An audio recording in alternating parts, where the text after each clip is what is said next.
أعوذ بالله من الشيطان الرجيم بسم الله الرحمن الرحيم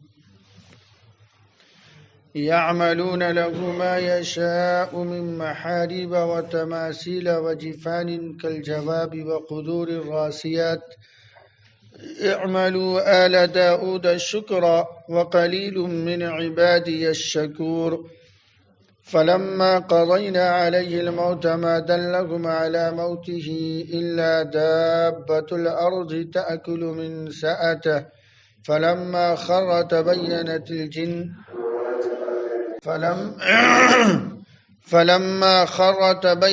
الجن أن لو كانوا يعلمون الغيب ما لبثوا في العذاب المهين۔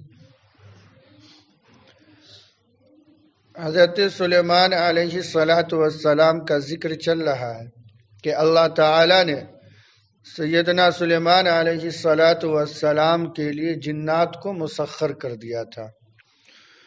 یہ آپ کا معجزہ تھا کہ آپ کے حکم سے جنات جو آپ کام لینا چاہتے وہ کرتا تھا۔ اس میں سے جناتوں کے کاموں کی تفصیل ان آیات میں بیان کی گئی۔ پہلا کام یہ بتایا کہ حضرت سلیمان علیہ السلام کے لیے جنات محاریب یعنی بڑی بڑی عمارتیں بناتے تھے۔ اصل معنی محاریب کا تو بڑی بڑی عمارتیں ہیں، اس کی واحد ہے محراب۔ موجودہ زمانے میں محراب ایک خاص مکان کو یا مکان کے خاص حصے کو کہتے ہیں جو مسجدوں کے اندر امامت کی جگہ کے لیے بنایا جاتا ہے۔ یہ جو محراب کا سلسلہ ہے مسجدوں میں، یہ شروع اسلام میں نہیں تھا، نہ دور خلفاء میں تھا، نہ اللہ کے نبی علیہ السلام کے زمانے میں تھا۔ اس کے بعد بادشاہوں نے اپنی حفاظت کے لیے اپنے گھروں میں محراب کے نام سے ایک مکان کا حصہ بناتے تھے، جس محراب کے ارد گرد سیکورٹی سخت رکھتے تھے، سخت پہرہ دار رکھتے تھے اور اپنا حفاظت کے لیے اس گھر کو بناتے تھے، تو اسے محراب کہا جانے لگا۔ پھر ایک دور آیا کہ نماز میں امام کے ساتھ مقتدی حضرات کے کھڑے ہونے کی وجہ سے مقتدی بسا اوقات امام سے آگے بڑھ جاتا، اور حکم مسئلہ یہ ہے کہ اگر نماز میں مقتدی امام سے آگے بڑھ جائے تو نماز فاسد ہو جاتی ہے۔ تو اس میں تمیز کرنے کے لیے امام کے کھڑے ہونے کی جگہ کو صف سے آگے بنانے لگے، جسے موجودہ شکل میں ہم آپ دیکھتے ہیں، اسے محراب کہتے ہیں۔ اس کا بنانا سنت نہیں ہے، اور بنا لیا تو کوئی حرج بھی نہیں ہے۔ سنت سمجھ کے بنانا بدعت ہے، یا یہ کہہ لیجئے کہ ایک دم ضروری سمجھ کر، یعنی مسجد میں محراب کا ہونا انتہائی ضروری سمجھ کر اگر کوئی بناتا ہے تو یہ بدعت ہے، کیونکہ سنت سے ثابت نہیں ہے۔ اور اگر ضرورت سمجھ کے بنا لیا، سنت نہیں سمجھا، بنا لیا تو بھی ٹھیک، نہ بنایا تو بھی ٹھیک، تو پھر بنانے میں کوئی حرج نہیں ہے۔ ایک ضرورت ہے، اور شریعت میں اور سنت میں اس کی ممانعت بھی نہیں ہے۔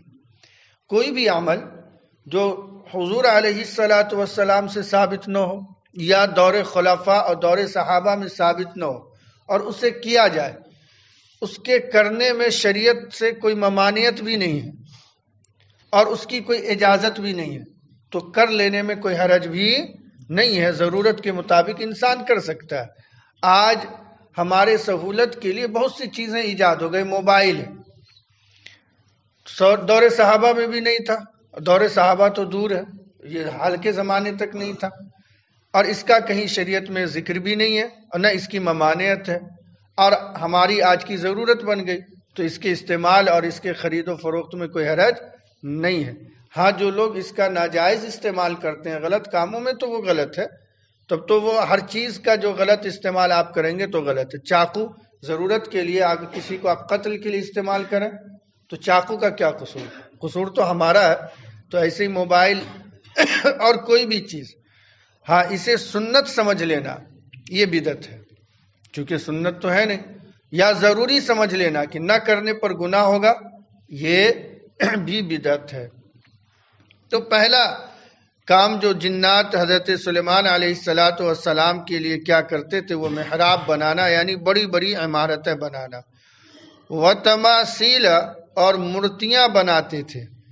حضرت سلیمان علیہ السلام کی شریعت میں تصویر بنانا، مجسمہ بنانا، اسٹیچو بنانا جائز تھا۔ تماثیل، تمثال کی جمع ہے مورتیاں۔ مورتی دو طرح کے، ایک تو انسان کے اور جاندار کے ہوتے ہیں، اور ایک غیر جاندار کے جس میں روح نہ ہو، حرکت نہ ہو، جاندار کی طرح انسان اور حیوان کی طرح اس میں زندگی نہیں ہوتی، جیسے پیڑ پودے ہیں، زمین ہے، پہاڑ ہے، پھول ہے، یہ ان کی بھی تصویر بنتی ہے۔ اور یہ جو پھول، پیڑ پودے، پہاڑ، زمین ہے، اس میں بھی دو طرح کی چیزیں ہیں۔ بعض چیزیں ایسی ہیں جو بڑھتی اور گھٹتی ہیں، جیسے پیڑ پودا ہے، اور بعض چیزیں وہ ہیں جو ایک کیفیت پہ ہے تو ہے، جیسے زمین ہے تو ہے، یہ نہ بڑھتی ہے نہ گھٹتی ہے۔ تو ہر طرح کی تصویر اور اسٹیچو یہ جنات حضرت سلیمان علیہ السلام کے لیے بناتے تھے، اور اس میں کوئی ممانعت نہیں تھی، ان کی شریعت میں جائز تھا، اس لیے بنواتے تھے بہت سی ضرورتوں کے لیے۔ اب سوال یہ ہے کہ ہماری شریعت میں اللہ کے نبی علیہ السلام نے تصویر کو حرام قرار دیا ہے۔ تصویر میں حرمت کی کئی وجوہات ہیں۔ پہلی وجہ تو یہ ہے کہ تصویر بنانے والا گویا کہ اللہ کی تخلیق کی نقل کرتا ہے، اور تخلیق یعنی پیدا کرنا یہ اللہ کی خاص ذاتی صفت ہے۔ اللہ کے اس صفت میں کسی کو شریک کرنا جائز نہیں ہے۔ تو بظاہر تصویر بنانے والا گویا کہ اللہ کی تخلیق میں شرکت کرنے کی کوشش کرتا ہے۔ اسی لیے بعض احادیث میں اللہ کے نبی علیہ السلام نے ارشاد فرمایا، کل قیامت کے دن تصویر بنانے والوں کو اللہ تعالیٰ بلائیں گے اور یہ کہیں گے کہ تم نے ہماری ظاہری صورت کی نقل تو کر دی، اب تم اس میں جان ڈال کر دکھاؤ۔ تو ظاہر ہے وہ جان نہیں ڈال سکے گا، کیوں؟ اس لیے کہ اللہ کی صفت تخلیق میں شرکت کی اس نے کوشش کی۔ تو اس بنیاد پر بھی حرام ہے، اور اس بنیاد پر بھی حرمت ہے کہ گھروں میں اگر یہ تصویر یا کتے رہیں تو فرشتوں کا نزول نہیں ہوتا۔ تو اس بنیاد پر بھی گھروں میں تصویر کا رکھنا اور بنانا حرام ہے۔ ظاہر ہے بنائیں گے تو رکھیں گے بھی۔ اسی لیے تصویر جو ہم ابھی گفتگو کر رہے ہیں، اس سے مراد یہ مجسم شکل میں، بت کی شکل میں جائز نہیں ہے۔ اب یہ جو موجودہ دور میں ڈیجیٹل تصویر کا دور آیا، جو موبائل میں، کیمروں میں لیا جاتا ہے، اس کے بارے میں کیا یہی تمثیل جو مجسموں کی شکل میں باضابطہ بنایا جاتا وہی حکم ہے یا الگ حکم ہے؟ اس میں دارالعلوم دیوبند کا تو فتویٰ ہے کہ یہ بھی حرام ہے، اس میں حلت کی کوئی گنجائش، الا یہ کہ اشد ضرورت ہو جائے آپ کو سرکاری کام کے لیے یا کسی بھی کام کے لیے، تو وہاں بنانے کی گنجائش ہے۔ باقی اس ڈیجیٹل کیمروں سے بھی تصویر بنانا، ویڈیو بنانا دارالعلوم کا فتویٰ حرام کا ہے، اور وجہ وہی سارے ہیں کہ یہ ڈیجیٹل تصویر بھی دراصل وہ مورتیوں کی شکل کی ہی ہے۔ جیسے واقعی ایک مجسمے کی شکل میں ہم تصویر بنا دیتے ہیں باضابطہ اسٹیچو کی شکل میں، ایسے ہی یہ بھی اسی کی ایک کاپی ہے، اور اس کی گنجائش جس طرح اس کی نہیں ہے، اس کی بھی نہیں ہے۔ لیکن پاکستان کے بعض علماء کی رائے یہ ہے کہ نہیں، یہ ڈیجیٹل تصویر جائز ہے، اور وہ اس لیے کہ یہ عکس ہے، یہ دراصل مورتیاں بنانا نہیں ہے۔ آئینے کے سامنے آپ کھڑے ہوتے ہیں تو آپ کی چہرے کی شکل آئینے میں آتی ہے، وہ بھی ایک شکل ہے، لیکن یہ شکل عکس کے طور پر ہے کہ آپ ہیں تو وہ ہے، اور آپ ہٹ گئے تو وہ ختم۔ اسی پر قیاس کر لیا پاکستان کے بعض علماء نے اور کہا کہ یہ بھی عکس ہے، لہذا آئینہ میں جس طرح اپنی شکل دیکھنا جائز ہے، یہ تصویر بنانا ڈیجیٹل بھی جائز ہے۔ لیکن آپ اگر غور کریں گے تو آئینہ اور اس ڈیجیٹل تصویر میں فرق بنیادی یہ ہے کہ آئینہ کے سامنے آپ جب تک ہیں تب تک تصویر ہے، اور ہٹ جانے کے بعد، اور یہ جو تصویر ہے ڈیجیٹل، ٹھیک ہے سامنے سے لیا گیا عکس ہی ہے، لیکن ہمارے ہٹنے کے باوجود بھی یہ باقی رہتا ہے۔ اسی لیے دارالعلوم کا فتویٰ اب تک کا یہی ہے کہ نہیں، اس کو عکس قرار دے کر جائز قرار دینا مناسب نہیں ہے، اس لیے دارالعلوم کا فتویٰ ہمارے لیے قابل عمل ہے۔ ہم جس ملک میں رہتے ہوں اور اس ملک میں اگر کوئی قابل عمل کوئی دارالافتاء ہو تو ہمارے لیے اس ملک کے دارالافتاء کا فتویٰ ہی قابل عمل ہوتا ہے. اس لیے دارالعلوم کے علماء کا فتویٰ ہے مفتیان کرام کا تو تصویر ناجائز ہے، یہ ڈیجیٹل ہو یا کوئی اور. اب اس میں چونکہ عموم بلوا بہت ہو رہا ہے، لوگ اب بلا ضرورت بھی ویڈیو اور تصویر بنانے لگے ہیں. دیکھیے کسی کام کے گناہ میں یا کسی ناجائز عمل کے گناہ میں ملوث ہونا ایک الگ چیز ہے، لیکن اس کو ناجائز سے جائز سمجھنا یہ بڑا جرم ہے. ناجائز جرم کرنا اتنا بڑا جرم نہیں ہے جیسے مقابلے میں اس کے کہ اس کو ناجائز ہی نہ سمجھا جائے، یہ زیادہ خطرناک ہے. ناجائز کو ناجائز نہ سمجھنا یہ کفر تک پہنچا دیتا ہے. اور گناہ کو گناہ سمجھتے ہوئے اگر آدمی کرتا رہتا ہے تو اور دل میں خوف ہو اور یہ طلب ہو کہ کسی طرح اس گناہ سے ہم بچ جائیں تو اللہ تعالیٰ ایک نہ ایک دن توفیق دیتے ہیں اور گناہ سے آدمی بچ جاتا ہے.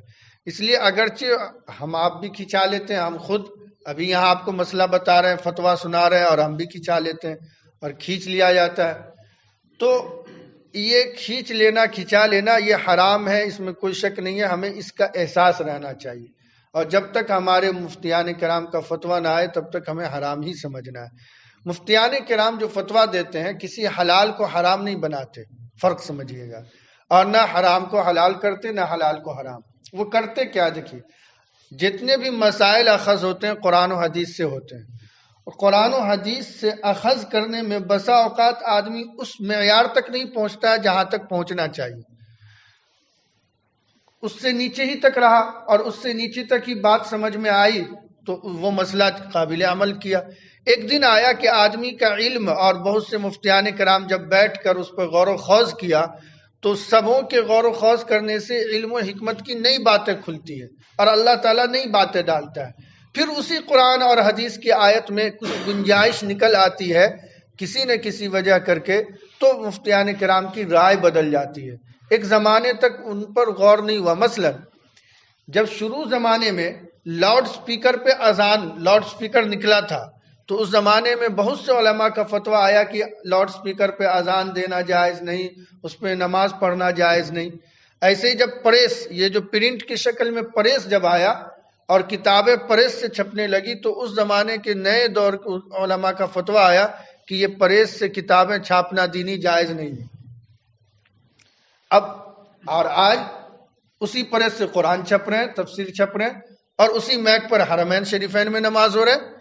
تو یہ جو فرق آیا فتویٰ کا، دراصل ایک تو یہ ہے کہ جو نئی ٹیکنیک آئی اس کی باریکیوں کو سمجھنے میں تاخیر ہوئی، اس کی ٹیکنیکل پوائنٹ کو سمجھنے میں تاخیر ہوئی. دوسرے یہ کہ قرآن و حدیث میں اس وقت جب غور کیا گیا تو کوئی گنجائش انہیں سمجھ میں نہیں آئی. دیکھیے علم وہ چیز ہے، کوئی یہ دعویٰ نہیں کر سکتا کہ ہمیں سب کچھ مل گیا.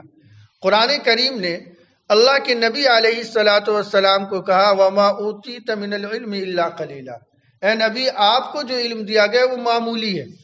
اور دنیا میں اللہ کے نبی علیہ الصلاۃ والسلام سے بڑا عالم بھی نہیں تھا.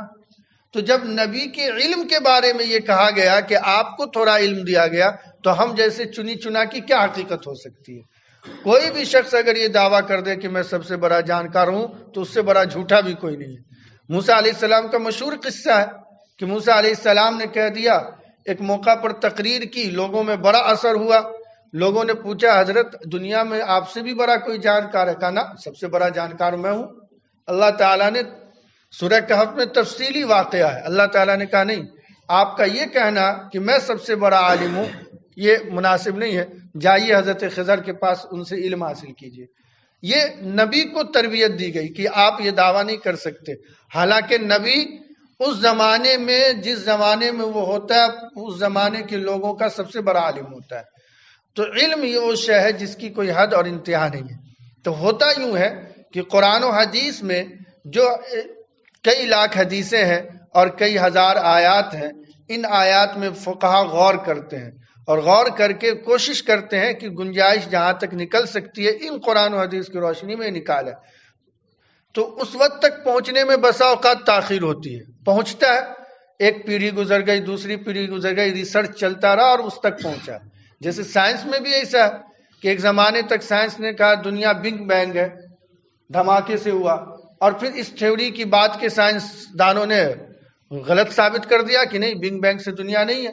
خود سائنس دانوں نے ہی ریسرچ کر کے اس تھیوری کو، اور بہت سے سائنس کی تھیوری کو پہلے کے سائنس دانوں نے جو کہا تھا بعد کے سائنس دانوں نے غلط ثابت کر دیا.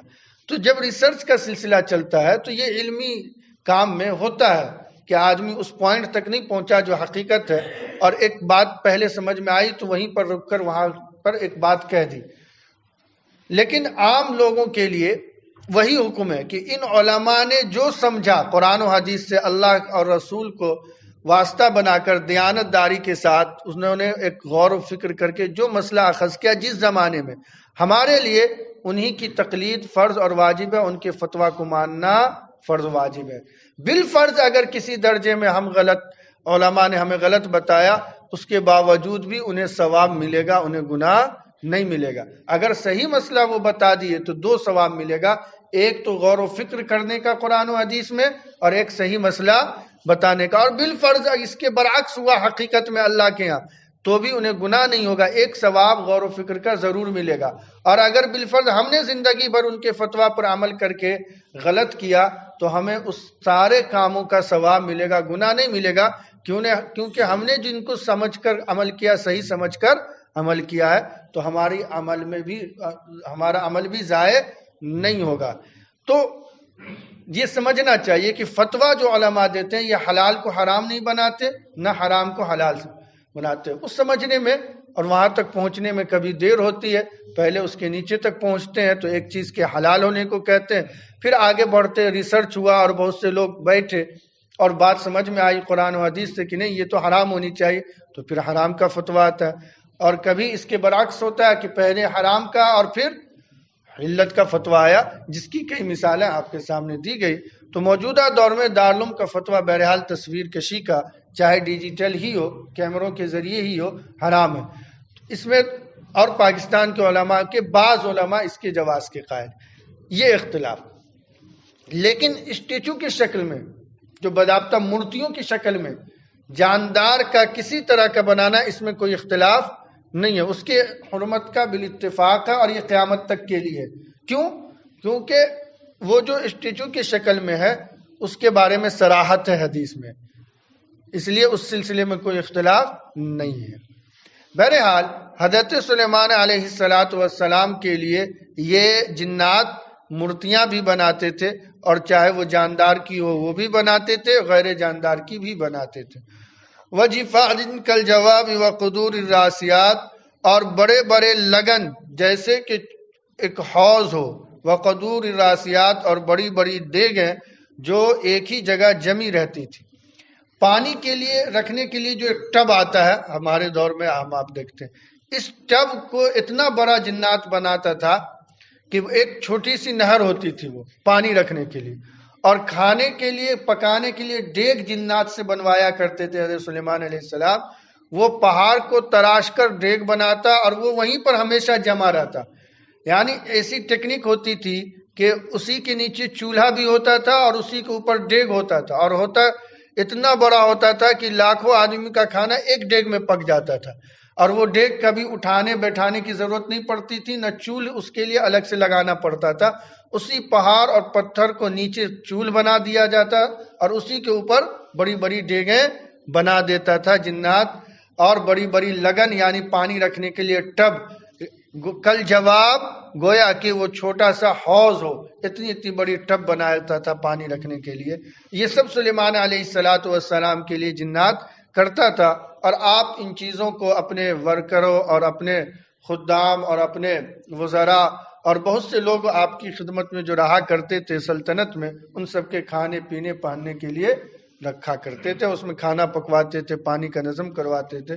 تو یہ کیا کرتے تھے جنات حضرت سلیمان علیہ السلام کے لیے. اعملوا آل داؤد شکرا، اے داؤد علیہ السلام کی اولاد شکریہ کا عمل کرو.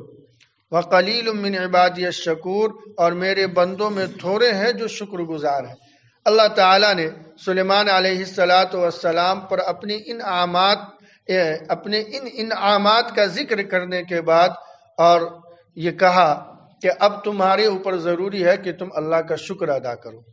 چنانچہ اس میں ایک تو یہ کہ ڈائریکٹ کہا جاتا کہ تم شکریہ ادا کرو، یہاں یہ کہا گیا کہ شکریہ والا عمل کرو۔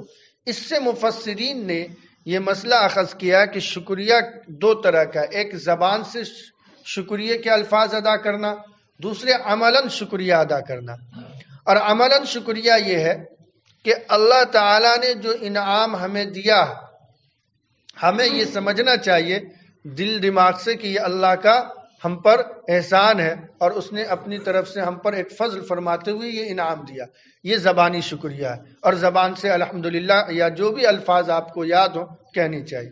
اور عملاً شکریہ یہ ہے کہ جس طرح سے اللہ نے استعمال کرنے کی اس نعمت کو اجازت دی ہے اسی طرح استعمال کی جائے، اور جس طرح سے استعمال کرنے سے منع کیا اس سے بچا جائے، یہ عملاً شکریہ۔ مثلاً ہمیں مال دیا اللہ نے اور وافر مقدار میں دیا، جیسا کہ نصاب تک پہنچ گیا اور ہم زکوٰۃ دینے والے بن گئے، تو اب اللہ کا شکر زبانی ادا کریں، اور ساتھ میں یہ زبانی شکر کے ساتھ عملاً شکر یہ ہے کہ ہم زکوٰۃ بھی ادا کریں اور حرام کام میں اسے خرچ نہ کریں، یہ عملاً شکریہ ہے۔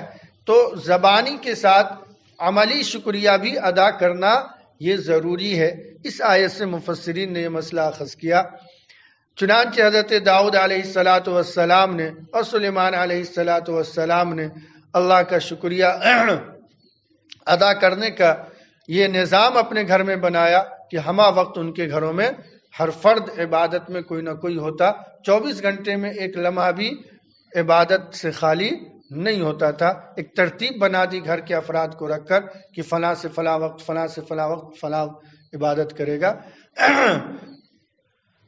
پھر اللہ تعالیٰ نے فرمایا کہ ہمارے بندوں میں تھوڑے ہیں جو شکر گزار ہوتے ہیں، یعنی توجہ دلایا کہ کہیں ایسا نہ ہو کہ تم بھی ان تھوڑے لوگوں میں ہو جاؤ ان نعمتوں کے باوجود کہ شکریہ سے منہ موڑ لو، ایسا نہیں ہونی چاہیے۔ اور یہ دونوں حضرات داؤد علیہ السلام اور آپ کے صاحبزادے سلیمان علیہ السلام پیغمبر تھے، شکریہ کے خلاف یا شکریہ ادا نہ کرنا کا تصور ہی نہیں تھا، چنانچہ انہوں نے یہ نظام بنایا۔ اللہ تعالی ہمیں نیک عمل کی توفیق مرحمت فرمائے۔ سبحان اللہ و بحمدہ، سبحانک اللہم بحمدک، ونشہد ان لا الہ الا انت، ونستغفرک ونتوب الیک۔ سبحان ربک رب العزة عما یصفون، وسلام علی المرسلین، والحمد للہ رب العالمین۔